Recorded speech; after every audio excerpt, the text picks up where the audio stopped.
Marcus Chen wiped the sweat from his forehead as he finished stacking the last crate in the warehouse. The night shift at the interstellar shipping dock was brutal, but the pay helped cover his sister's medical bills.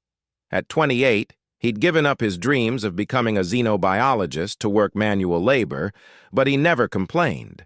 Family came first. The shipping docks of New Geneva Station buzzed with activity even at 2 a.m. Cargo ships from dozens of worlds brought exotic goods, rare minerals, and sometimes passengers seeking new lives. Marcus had seen it all during his 3 years here. Towering Krathari warriors with their crystalline armor, the graceful Velani with their flowing tentacle hair, and the mysterious Zephyrians who never removed their environmental suits. As he headed toward the exit, Marcus heard something that made him freeze. A high-pitched whimper echoed from behind a stack of shipping containers marked with Velani script. The sound was pure terror, and it was coming from someone very young. Marcus crept around the containers, his heart pounding. What he saw made his blood boil. 3 human dock workers had cornered a small Velani child, no more than 8 years old by human standards. The child's pale blue skin was streaked with tears, and her tentacle hair writhed in fear. One of the men held a shock baton while another brandished a knife. "Little freak probably has some expensive jewelry hidden somewhere," the man with the knife sneered. "These aliens always do." "Please," the child whispered in broken English, "I have nothing. I am lost. My family—" "Shut up!" The third man raised his hand to strike her. Marcus didn't think. He couldn't. Every instinct in his body screamed at him to help. "Hey!" he shouted, stepping into the light. "What the hell are you doing?" The 3 men turned. Marcus recognized them as day shift workers, tough guys who made no secret of their hatred for non-humans. The leader, a scarred man named Briggs, grinned nastily. "Well, if it isn't the alien lover," Briggs said, "walk away, Chen. This doesn't concern you." "Like hell it doesn't." Marcus stepped closer, placing himself between the men and the terrified child. "She's just a kid." "It's not human," the man with the shock baton spat. "Thing probably crawled off some cargo ship. We're doing the station a favor." Marcus felt the Velani child press against his back, trembling. Her small hands clutched at his work coveralls. "You're sick," he said quietly. "All of you." She's scared and alone. Briggs twirled the knife in his hands. "You know what your problem is, Chen. You think these things deserve the same treatment as real people. But they're not people. They're just very convincing animals." "Get out of here," Marcus said, his voice steady despite the fear coursing through him. "Now." "Or what? You'll fight all 3 of us?" Briggs laughed. "You always were stupid." The attack came fast. Briggs lunged with the knife while the other 2 circled around. Marcus had been in a few fights before, but nothing like this. He managed to grab Briggs's wrist and they grappled for the weapon. The shock baton caught him in the ribs, sending electricity coursing through his body. He stumbled but didn't go down. The knife found him first just above his hip. Pain exploded through his side. But Marcus held on to Briggs's arm. The second stab came higher between his ribs, then the third in his shoulder. Blood soaked his coveralls. "Stop fighting and this ends quick," Briggs hissed in his ear. Marcus looked back at the Velani child. She was crying, but she hadn't run. She was staying with him. That gave him strength he didn't know he had. He headbutted Briggs, breaking the man's nose in a spray of blood. The knife came up again, catching him in the stomach. The 4th wound, then the 5th in his thigh. Marcus was weakening fast, but he managed to slam Briggs against a shipping container. The knife clattered away. The man with the shock baton hit him again. Marcus's legs gave out and he fell to his knees. The 6th stab came from behind, between his shoulder blades, then the 7th in his lower back. He collapsed forward, gasping. "Should have minded your own business," Briggs snarled, picking up his knife. The 8th and final stab was the worst. Briggs drove the blade deep into Marcus's chest, just missing his heart. Marcus felt his strength leave him like air from a punctured balloon. He hit the ground hard, blood pooling beneath him.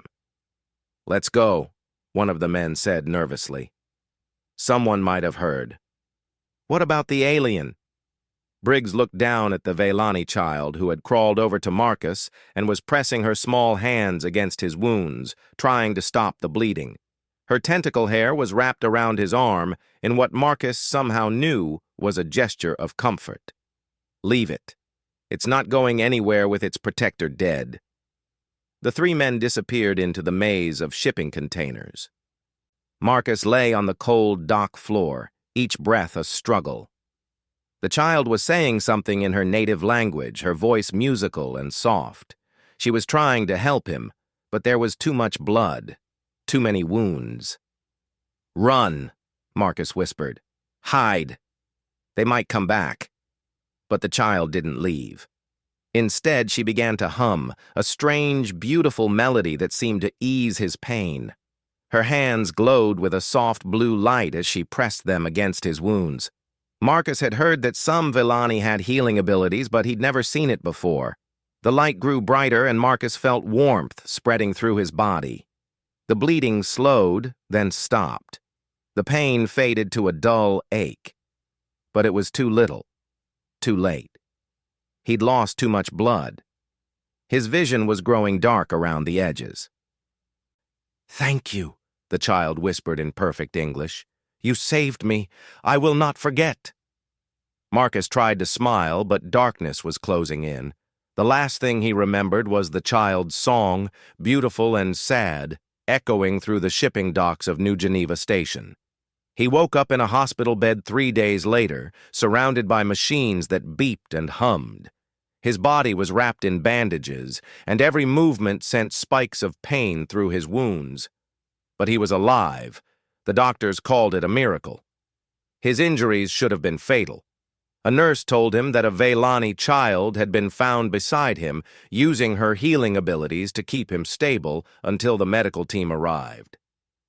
The child had disappeared after that, but she'd left something behind, a small crystal pendant that now hung around Marcus's neck. "Station security wants to talk to you," the nurse said. "About what happened." Marcus nodded, though his mind was elsewhere. He remembered the child's face, her terror when those men cornered her. He remembered her courage in staying with him even when he was dying. He'd done the right thing, even if it had nearly killed him. What he didn't know was that the Vaylani child was no ordinary refugee. Her name was Kira Vel, and she was the daughter of High Commander Thane Vel of the Vaylani Defense Fleet. Her family had been frantically searching for her since their transport was attacked by pirates, and she'd gone missing. When Kira Vel finally made contact with her people, she told them everything. How 3 humans had tried to hurt her. How 1 human had risked everything to save her. How he'd endured 8 stab wounds to protect someone he didn't even know. In the vast military networks of the Vaylani Defense Fleet, Marcus Chen's name was now known. His act of selfless courage had not gone unnoticed. But Marcus, recovering in his hospital bed, had no idea that his life was about to change forever. The doctors said he would live, but the wounds would leave scars. The psychological trauma would take longer to heal.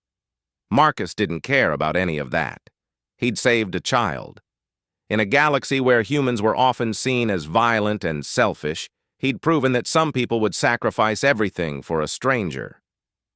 As he drifted off to sleep that first night, back in consciousness, Marcus thought about returning to work. The shipping docks wouldn't be the same after what had happened, but he needed the job. His sister still needed those medical payments. Life would go on. He had no way of knowing that powerful forces were already moving. The Vaylani Defense Fleet was not an organization that forgot debts of honor, and High Commander Thaneville was not someone who let the savior of his daughter remain unprotected. The pendant around Marcus's neck pulsed with a soft blue light as he slept, a beacon that had already been detected by ships entering the system. Help was coming, whether Marcus wanted it or not. Marcus woke to the sound of his apartment door chime at exactly 6 a.m. He'd been home from the hospital for 2 weeks now, but his body still ached with every movement.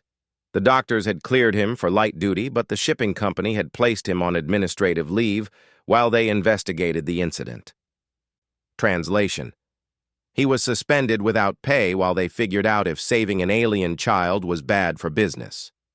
He shuffled to the door in his bathrobe, expecting to see his neighbor Mrs. Patterson with another casserole. Instead, he found himself face to face with 6 beings in pristine military uniforms, unlike anything he'd ever seen. 4 were clearly Veilani, tall, graceful figures with pale blue skin and flowing tentacle hair that moved like living water. But the other 2 were different species he'd never encountered before. The leader stepped forward, a Veilani female whose uniform bore intricate silver markings. Her tentacle hair was adorned with what looked like crystalline decorations that caught the morning light. "Marcus Chen?"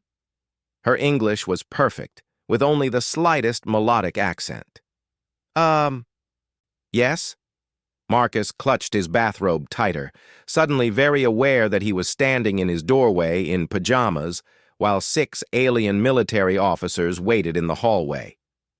"I am Commander Lyraseth of the Veilani Defense Fleet. We need to speak with you immediately." Marcus's mind raced. Had he done something wrong? Was saving the child somehow illegal under interstellar law?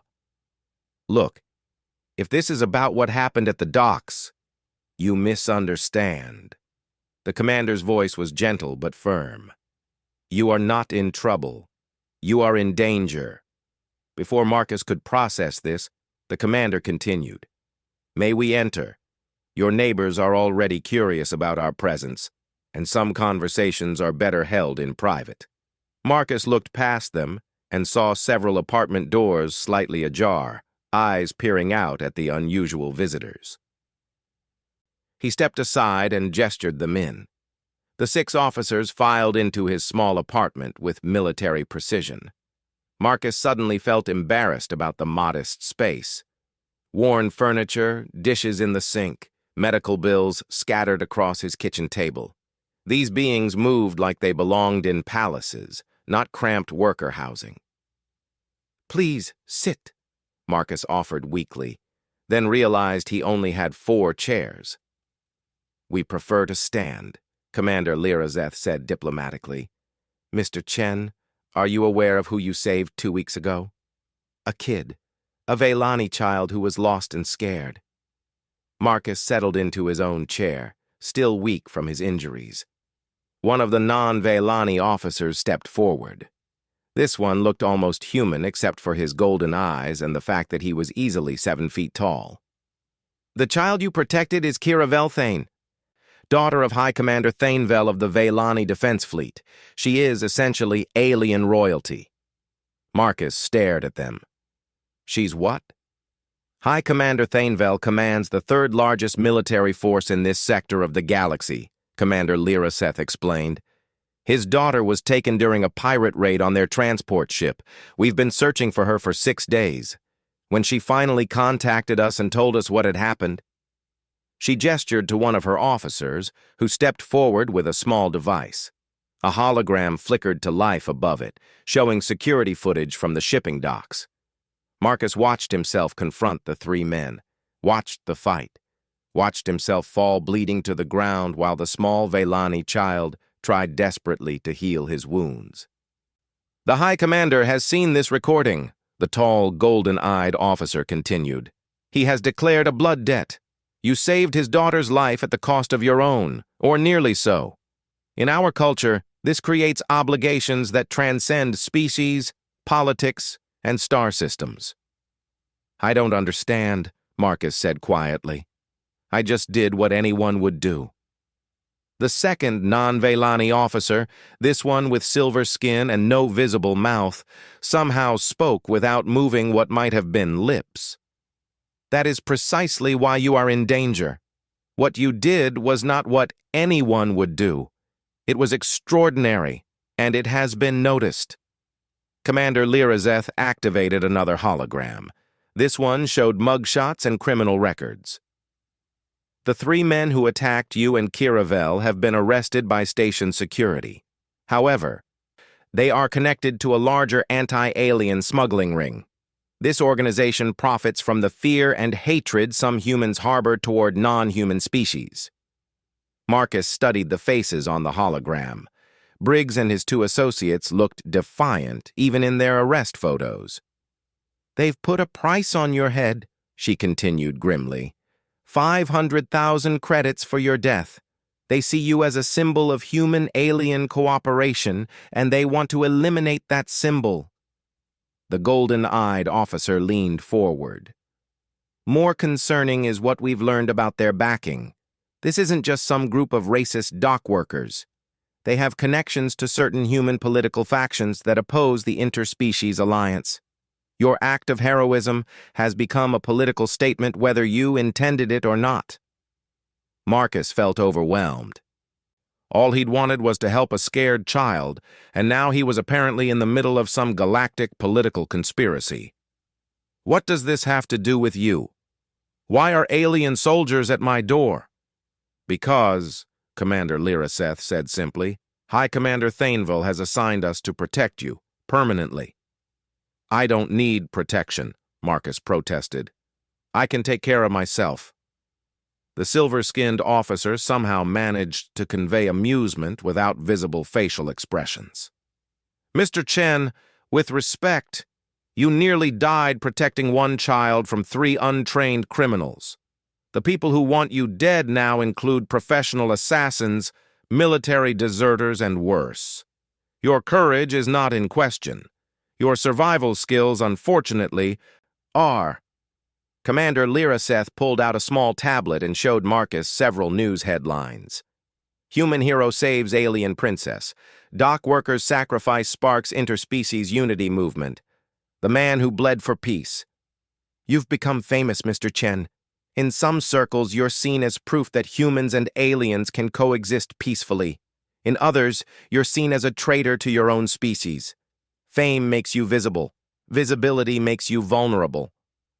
Marcus looked around his small apartment, then at the professional military officers who had somehow become his bodyguards. "So what happens now? Do I hide for the rest of my life?" "Not hide," the golden-eyed officer said. "Prepare." Commander Lyraseth stepped closer. "High Commander Thainville wishes to offer you several options. First, you could accept asylum with the Veilani. You would be taken to one of our worlds, given a new identity, and live safely under our protection." Marcus shook his head before she finished. "I can't leave Earth. My sister needs me. Her medical treatments would be provided by our physicians who are considerably more advanced than human medicine," the commander interrupted gently. "But we anticipated you might prefer to remain near your family." She gestured to another officer, who produced a small device that projected a detailed hologram of what looked like a high-tech apartment complex. "Option 2. We establish a secure residence for you here on New Geneva Station. Full-time protection, advanced security systems, and a substantial monthly stipend. You would essentially be under witness protection, but comfortably so." "And option 3? Marcus asked. The commander smiled for the first time since entering his apartment. It transformed her entire face, making her look suddenly very young despite her obvious authority. "Option 3 is what the High Commander hopes you will choose. You accept training." "Training for what?" "To defend yourself, to defend others, to become something more than a shipping dock worker who got lucky." The golden-eyed officer stepped forward again. "The High Commander believes you have the potential to become an asset to the cause of interspecies cooperation. But first, you need to survive long enough to realize that potential." The silver-skinned officer activated yet another hologram, this one showing a massive space station unlike anything Marcus had ever seen. It was elegant and functional at the same time, clearly built by multiple species working together. "The Interspecies Alliance maintains a training facility called Harmony Station. It's where diplomats, Peacekeepers and special operatives learn to work together across species lines. If you accept, you would undergo 6 months of intensive training in combat, diplomacy, alien cultures, and advanced technology. And after that? Marcus asked. After that, you would be qualified for positions throughout the Alliance. You could become a diplomat, a security specialist, a cultural liaison, or a dozen other things. You would have the skills to protect yourself and others, and you would have the backing of some of the most powerful military forces in the galaxy. Marcus was quiet for a long moment, processing everything they'd told him. His simple life had been shattered the moment he'd decided to help a scared child. There was no going back to normal. If I say no to all of this, what happens? Commander Lyraseth's expression grew serious. Then we do our best to keep you alive while you continue working at the shipping docks. But Mr. Chen, the people who want you dead are very patient and very resourceful. Eventually, they will find a way to get to you. And if I accept the training, then you become someone they can't simply eliminate. You become someone with allies, skills, and options. You become someone who can fight back. Marcus thought about his sister, about her medical bills, about the mundane life he'd been living. Then he thought about the Veilani child's face, her terror when those men cornered her, her courage in staying with him when he was dying.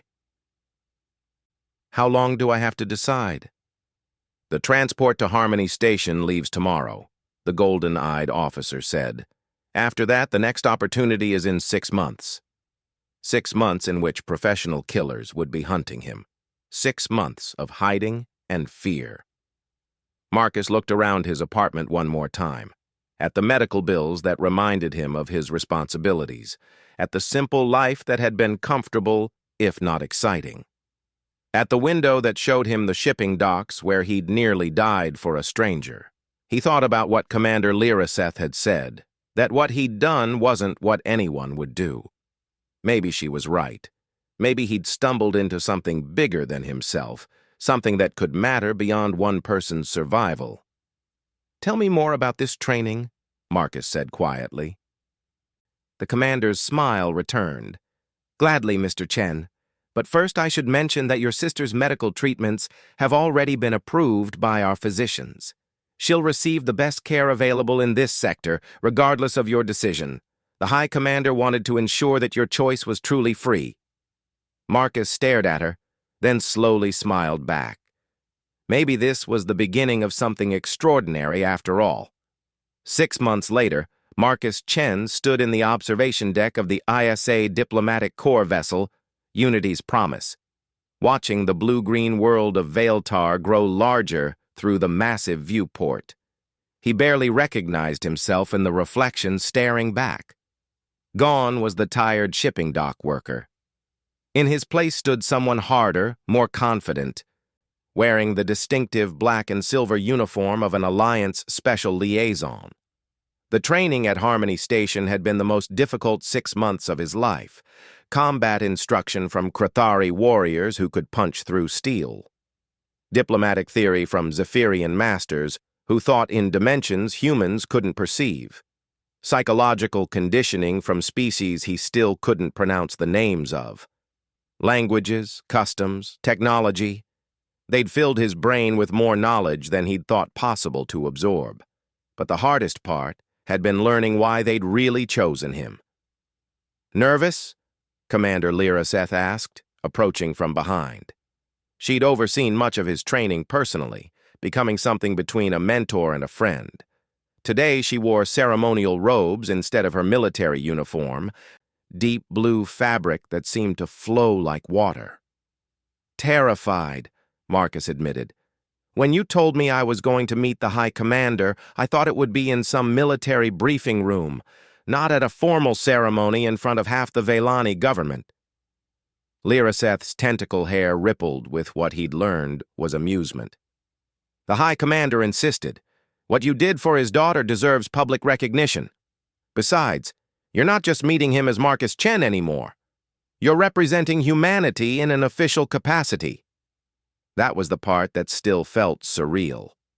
Somehow, saving one scared child had led to him becoming the first human appointed to the Interspecies Alliance Cultural Protection Division. His job was to investigate and prevent crimes against sentient beings across species lines. Essentially, he'd become a cop for the entire galaxy. "Tell me again why they couldn't just give me a medal and call it even?" Marcus asked. "Because 3 attempts have been made on your life in the past 6 months, Lyraseth reminded him grimly. "Because the anti-alien movement has grown stronger, not weaker, since your story spread. And because the High Commander believes you represent something important, proof that individual courage can change the course of history." The ship shuddered slightly as they entered Vaeltar's atmosphere. Marcus had seen dozens of alien worlds during his training, but Vaeltar was special. It was the Vaelani homeworld, a place few non-Vaelani had ever been permitted to visit. The cities below looked like they'd grown rather than been built. Organic curves and flowing lines that followed the planet's natural beauty instead of dominating it. "There's something I need to tell you before we land," Lyraseth said, her tone growing serious. "We received intelligence yesterday about a planned attack on the ceremony." Marcus wasn't surprised. The assassination attempts had become routine over the past few months. What surprised him was that he no longer felt the paralyzing fear that had once gripped him. The training had changed him in ways he was still discovering. "What kind of attack?" "The Terran Purity movement has allied with some Krathari separatists and a faction of rogue Zephyrians. They plan to disrupt the ceremony and attempt to kill you, the High Commander, and his daughter in one strike. They want to make it look like interspecies cooperation leads only to violence and death." Marcus checked the weapons hidden beneath his diplomatic jacket, a human pistol modified with Vaelani energy technology, and a Krathari blade that could cut through most armor. 6 months ago, he couldn't have imagined carrying such things. Now they felt as natural as his shoes. "How many are we expecting?" "At least 50, possibly more. They have inside information about the ceremony's security arrangements." Lyraseth's expression darkened. "We suspect there's a traitor in the Vaelani government." The ship settled onto a landing platform carved into the side of a crystal mountain. Outside, Marcus could see hundreds of Vaelani gathered for the ceremony, their formal robes creating a sea of flowing color. Honor guards from a dozen different species stood at attention, their varied weapons and armor creating an impressive display of alliance unity. "Marcus." Lyraseth placed a gentle hand on his shoulder. "You don't have to do this. Even now, we could arrange for you to observe from a secure location." He looked at her steadily. A scared little girl didn't have the option of observing from a secure location 6 months ago. If there are people out there who want to hurt innocents, then my job is to stop them. She smiled, and he saw pride in her expression. "The High Commander was right about you." They disembarked into controlled chaos. Security officers from multiple species coordinated through translation devices, their languages creating a symphony of clicks, whistles, harmonics, and familiar human words. Marcus recognized many of them from his training, beings who had become colleagues, friends, and in some cases saved his life during combat exercises. High Commander Thainvel was even more imposing in person than Marcus had expected. Nearly 8 feet tall, wearing ceremonial armor that seemed to be carved from a single massive pearl, his presence commanded attention from every being in the area. His tentacle hair was longer and more elaborate than any Vaelani Marcus had met, moving in complex patterns that he'd learned indicated deep thought and barely contained emotion. But it was the small figure beside him that made Marcus's breath catch. Kiravel had grown in the past 6 months, but she was unmistakably the same frightened child he'd protected. Now she wore robes of her own, simple but elegant, and carried herself with dignity beyond her years. When she saw Marcus, her face lit up with joy. "Marcus!" she called out in English, running toward him with the unself-conscious enthusiasm of childhood. Marcus knelt and caught her in a careful hug, mindful of his still-healing injuries and her delicate Velani physiology. "Hello, Kiravel. You've grown." "I've been learning human languages," she said proudly, "and human history. Did you know your species once walked on your moon using only chemical rockets? That's amazing." High Commander Thainvel approached, and Marcus stood to face him. The massive Velani studied him for a long moment, then spoke in accented but clear English. "Marcus Chen, the one who bled for my daughter." "High Commander." Marcus wasn't sure what the proper protocol was, so he settled for a respectful nod. "Walk with me," Thainvel commanded, and it wasn't really a request. They moved through the crowd toward the ceremony platform, a raised dais carved from the same crystal as the mountain. Marcus noticed security officers discreetly repositioning themselves, creating overlapping fields of protection. Somewhere out there, enemies were planning to turn this celebration into a massacre. "Commander Lyra Seth tells me you have adapted well to your training," Thainvel said. "I've learned a lot. I'm still learning." "Good. The moment we stop learning is the moment we become useless." The High Commander's tentacle hair swirled in complex patterns. "Do you know why I chose to honor you publicly rather than simply rewarding you privately?" Marcus had wondered about that. "To show that humans and aliens can work together?" "Partially. But more than that, to show what individual courage can accomplish. You faced 3 armed attackers to protect a stranger. You nearly died for someone whose species you had barely encountered before. That kind of courage is rare in any species, but it exists. And when it exists, it inspires others." They reached the platform, and Marcus could see the crowd stretching out before them. Thousands of beings from dozens of species, all gathered to witness something that 6 months ago would have been unimaginable. A human being honored as a hero by one of the galaxy's most powerful military leaders. "There's something else," Thainvel continued quietly. "Intelligence suggests the attack will come during my speech. They plan to use the ceremony itself as cover, striking when security's attention is focused on the crowd rather than the platform." Marcus felt his enhanced reflexes sharpening, his training kicking in. "What do you want me to do?" "What you did 6 months ago. Protect my daughter. Protect the innocent. Show these terrorists that courage doesn't belong to any one species." The ceremony began with traditional Velani music, haunting melodies that seemed to emerge from the crystal mountain itself. Representatives from dozens of worlds offered short speeches about cooperation and peace. Marcus found himself scanning the crowd, looking for anything that seemed out of place. When High Commander Thainvel took the speaking platform, his voice carried clearly across the gathered thousands.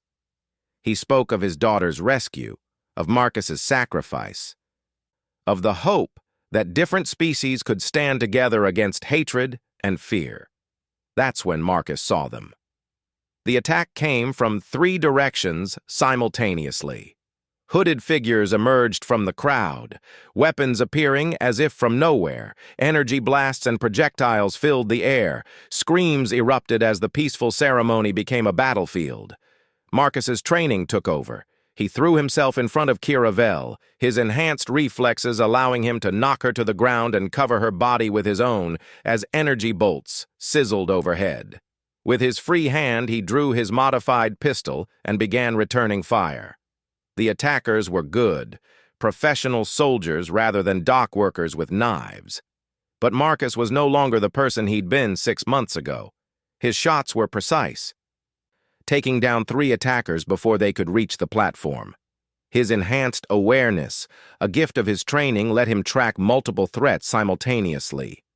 High Commander Thainvel was fighting beside him now, his ceremonial armor proving to be fully functional battle gear. Alliance security forces were engaging enemies throughout the crowd, their coordinated response turning the ambush into a pitched battle. "The mountain!" Kiravel shouted over the noise of weapons fire. They're going to bring down the mountain! Marcus looked where she was pointing and saw a team of attackers placing charges on the crystal formation supporting the ceremonial platform. If they succeeded, thousands would die in the collapse. "Stay with your father," Marcus ordered, then sprinted toward the charges. The lead attacker saw him coming, a human in Terran Purity movement gear. "Traitor!"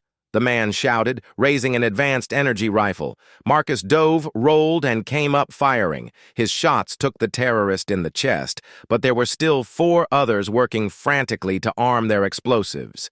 He engaged them in close combat, his training with Krithari warriors serving him well as he moved through them like a force of nature. But there were too many charges, and some were already armed. Marcus realized with crystal clarity that he couldn't disarm them all in time. There was only one option. He activated his emergency beacon, grabbed as many of the explosive devices as he could carry, and jumped. The fall from the platform should have killed him, would have killed him 6 months ago, but his enhanced physiology, another gift of his training, let him survive the impact with the crystal formations below.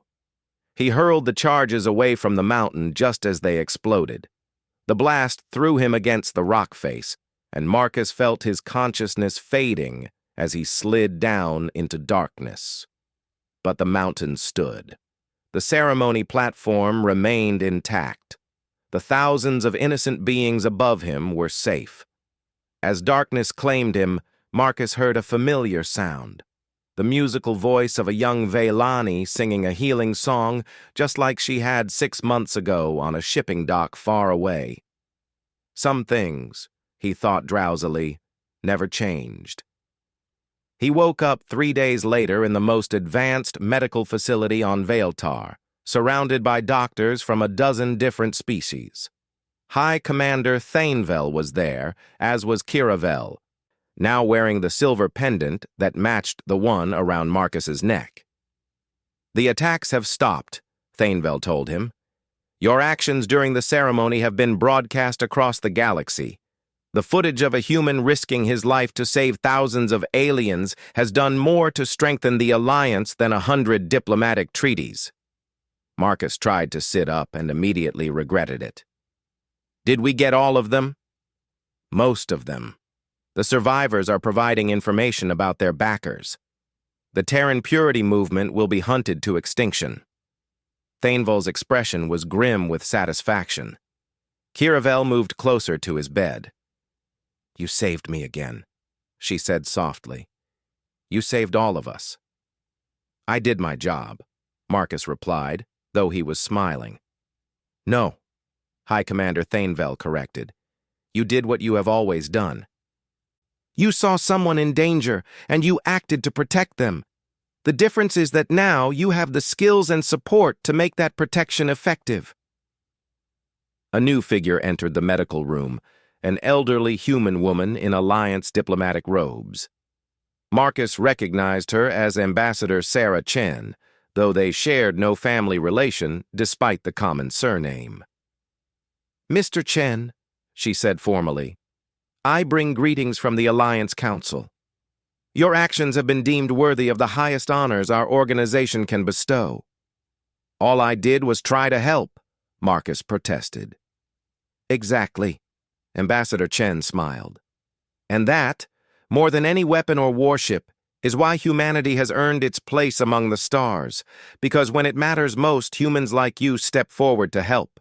She handed him a formal document bearing the seals of dozens of worlds. "Your new assignment, should you choose to accept it, Director of the Alliance Cultural Protection Division. Your mandate is simple: protect the innocent, regardless of species or politics. You'll have resources most governments would envy, and the authority to operate across all Alliance space." Marcus looked at the document, then at the faces around him. Allies who had become friends, friends who had become family. 6 months ago, he'd been a tired dock worker just trying to pay his sister's medical bills. Now he was being offered the chance to protect innocents across the galaxy.